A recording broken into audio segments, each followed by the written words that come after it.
নমস্কার বন্ধুরা, দীপিকাস ডায়েরি চ্যানেলে সবাইকে স্বাগত জানাই। আজ আমি আপনাদের সাথে একটি গ্লোই ফেস প্যাক নিয়ে আসছি। এই ফেস প্যাকটির জন্য প্রথমেই লাগবে একটি শসা বা কুকুম্বার। এইভাবে গ্রেট করে নিয়ে তার রসটা বের করে নিতে হবে। এই রসটির মাঝে আমি দিয়ে দিলাম 2 চামচ বেসন। তারপরে প্যাকটির মধ্যে দিয়ে দিলাম টার্মেরিক এসেন্সিয়াল অয়েল। যদি এটা না থাকে তাহলে আপনারা হলদির গুঁড়োও দিতে পারেন। প্যাকটিকে খুব ভালো করে মিক্সড করতে হবে যাতে এর মধ্যে কোনো রকমের লাম্পস না থাকে। তারপরে এর মধ্যে দিয়ে দেব 2 থেকে 3 বুঁদ লেবুর রস। যদি কারো লেবুর রস স্যুট না করে তাহলে এই ক্ষেত্রে স্কিপও করতে পারেন। এখানে আমার প্যাকটি রেডি হয়ে গেছে। প্যাকটি লাগানোর আগে প্রথমে কিন্তু মুখকে ভালো করে ধুয়ে নিতে হবে।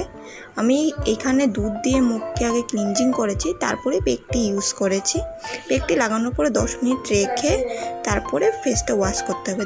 প্যাকটি কিন্তু আপনারা সপ্তাহে 2 থেকে 3 দিন ব্যবহার করতে পারবেন। আর প্যাকটিতে আমি খুবই ভালো রেজাল্ট পেয়েছি। আশা করছি আপনাদের ভালোই লেগেছে। আবার দেখা হবে আরও এক নতুন ভিডিওর সাথে।